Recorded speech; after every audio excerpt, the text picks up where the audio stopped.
I want to get to tight end 4. Yeah. Because this is my like shock factor, right? I looked at all the other ones and I'm like, there's a conversation that like, like Kincaid, I totally get it. Obviously Laporta, I totally get it. Tight end 4 is my biggest surprise that when I saw our rundown this morning, I'm like, I'm going to go back and watch his tight end 4 again. Because this is another guy I thought would have declared last year. So I've watched him. Right. And then he didn't. Right. He went back this year. And his stock's just been kind of cool. There's never been. I could see that. So I'm really excited to hear you talk about your tight end 4. Yeah, in this class. Josh Whyle. I think I'm saying it right. Wiley. Yep. Wiley from Cincinnati. Yes. You know, first off, like, love his body. Skyscraper. Right? Skyscraper. Yeah. Long, high cut waist, right? And, you know, legs that I like. They're not as thick as Mayer or Kincaid, but this guy looks like, if you just turn on the film right away, you go, oh my gosh, is that a big receiver in the slot? That's kind of what he looks like at first. And then, you know, you see a closer angle or the end zone shot and you go, oh no, this is a big guy. Holy crap, right? But it's more of a speed-looking leg than a power-looking leg, if that can explain it the right way, right? Yeah. And his route running is off the charts good.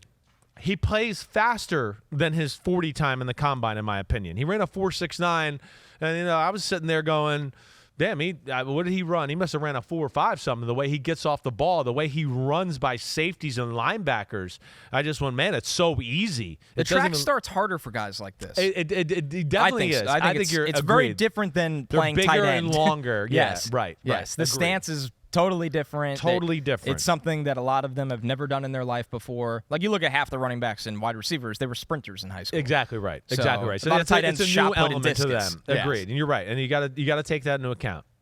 The route running I thought was off the charts good. I mean, right up there with Laporta and Kincaid, and he can do anything. In fact, I don't know if there's some routes I like when you split them out where I go, oh, actually, I think he's maybe the best of all of like running a comeback route or whatever like that. You go, that's like receiver-ish the way he does that. You know, he got good hands. He can go up and get the ball. I wish there was a little bit more, again, of the, wait, people are hanging on me or I'm going to get crushed element and catch the ball. Yeah, that would be a negative there, right? But then I see a guy like this and I go, well, all right, he's a good pass-catching tight end that's going to be good. Dude can block. Again, it's not like knock your head off blocking. It's what I call assignment blocking, right? You know, he's not soft, but he's not going to never knock anybody like back 5 yards or knock their head off. But his guy never makes the tackle. I mean, for the most part. I mean, I know he did sometimes, but for the most part, he never does.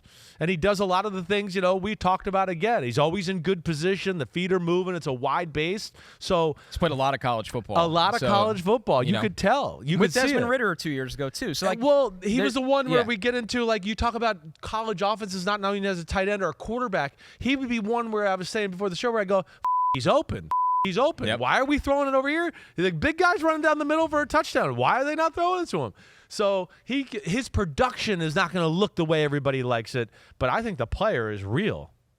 I'm excited for that one. So are you up there? So you were up with them high during the season. You fell off during the season? When he played with Ritter, I was like, I see it. Yeah. And when we get to the draft, and then he didn't declare, I was like, I'm excited to watch him. And then this year, but to be fair, when I watched Tyler Scott, their wide receiver, I was like, man, the passing in this offense it's going to dive. It's taking a big step down, and that's things you have to factor in with guys cooling off. Yeah. So the long leg build for me is where I question the inline blocking at the NFL. I hear you. I wouldn't want to see. I would project him more as that tight end 2. You don't have to live on the line of scrimmage. We're going to play you off the line of scrimmage. We'll run some tight bunch sets where you're standing up. He does move well, which helps a lot because you're factoring in getting out in screens. Exactly right. He's very good in space. Yes, he's very great good in at space. second level, outside blocking in the wide receiver screens or all that. Zone blocking like you were talking about. You know, he's really good in that department. That was very impressive. And to be fair, he's another guy that's probably a victim of a great class.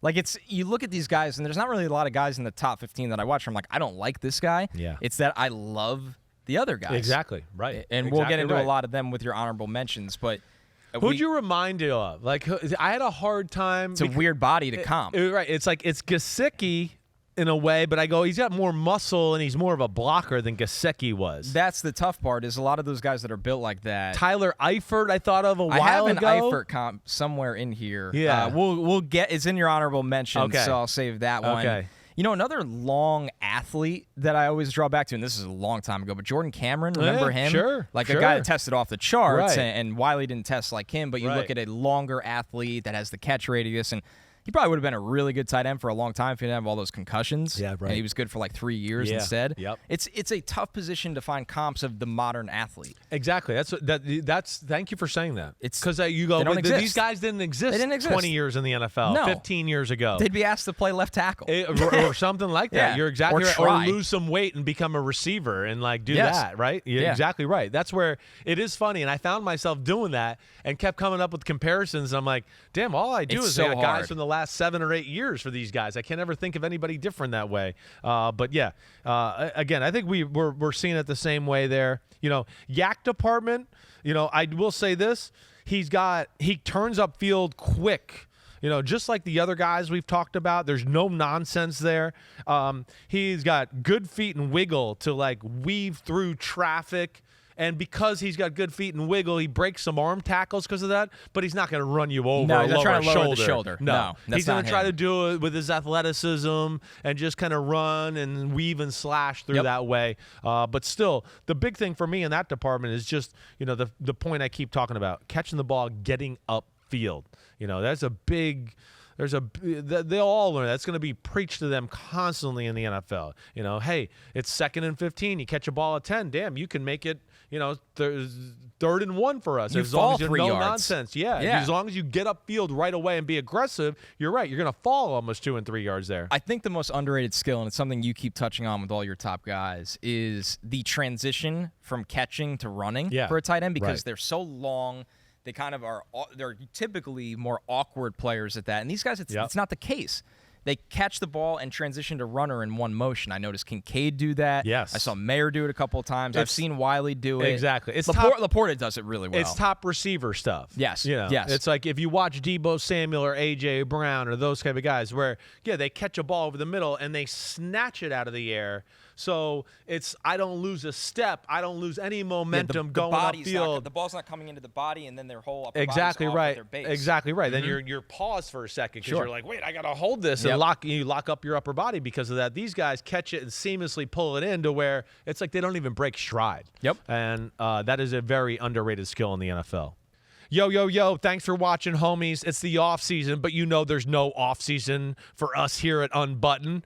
Me, Ahmed Fareed, we're going to hit all the stories. So hit subscribe for us, okay? We got a ton coming up. My draft prospect rankings, my Simms top 40 quarterback countdown, and videos of me and NFL QBs playing catch and talking about their development and mechanics. Again, thanks for watching. Remember to subscribe. Peace out, homies. See you soon.